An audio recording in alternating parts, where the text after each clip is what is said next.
Hello friends, high সবাইকে good evening. So সবাই কেমন আছো? আশা করি সবাই খুব ভালো আছো। তো আমিও ভালো আছি। তো আজকে তোমাদের সামনে নিয়ে চলে এসেছি একটা নতুন ডিমের রেসিপি।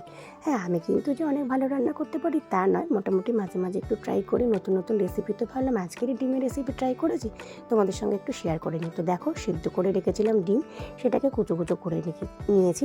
আর অলরেডি গ্যাসের মধ্যে কড়া বসিয়ে দিয়েছি, তেল দিয়ে দিয়েছি। তেল কিন্তু গরম হয়ে গেছে, তার মধ্যে দিয়ে দিলাম পেঁয়াজ কুচি।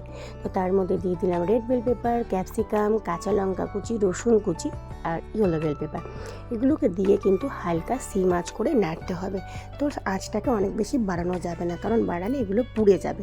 দেন তার মধ্যে দিয়ে দেবো একটু নুন, স্বাদ মতো নুন। তো দিয়ে এটাকে মোটামুটি 5 থেকে 7 মিনিট এটাকে নাড়তে হবে। মোটামুটি নাড়তে নাড়তে যখন এটা মোটামুটি বাদামি কালার চলে আসবে, এটাকে প্লেটে নামিয়ে নিতে হবে। দেন কড়ার মধ্যে আবার দিয়ে দিতে হবে তেল। দিয়ে তেলটা যখন অনেক বেশি গরম হবে, কুচো করা সেই ডিমগুলোকে আমার দিয়ে দিতে হবে। হ্যাঁ, ডিমগুলো দেওয়ার পরে কিন্তু অনেক বেশি নাড়ানাড়ি করা যাবে না। মোটামুটি ডিমটা দেওয়ার পরে ডিমটা যখন মোটামুটি বাদামি কালার চলে আসবে, তখন আমার এর মধ্যে ইউজ করতে হবে সস। আর হ্যাঁ, আমি কিন্তু এর মধ্যে কোনো রকম হলুদ ইউজ করিনি। তো সসের মধ্যে আমাকে দিতে হবে টমেটো সস, সয়া সস আর চিলি সস। তো তোমরা একটু টমেটো সসটা বেশিও দিতে পারো, যদি কেউ মনে করো যে মিষ্টিটা একটু মিষ্টি মিষ্টি চাও, তাহলে তোমরা একটু টমেটো সসটা বেশি দিতে পারো। আর কাঁচা লঙ্কা কুচিটাও তোমরা স্বাদ মতন দিও, যদি কেউ বেশি মনে করো ঝাল বেশি খাবে কাঁচা লঙ্কাটা, সেই বুঝে তোমরা দিও।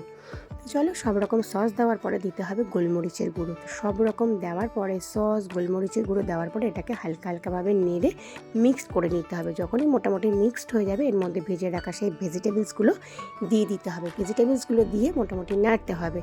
2-1 মিনিট নাড়ার পরে যখনই দেখবে মিক্সড হয়ে যাবে, ধনেপাতা কুচি দিয়ে দিতে হবে। দিয়ে এটাকে নামিয়ে নিতে হবে।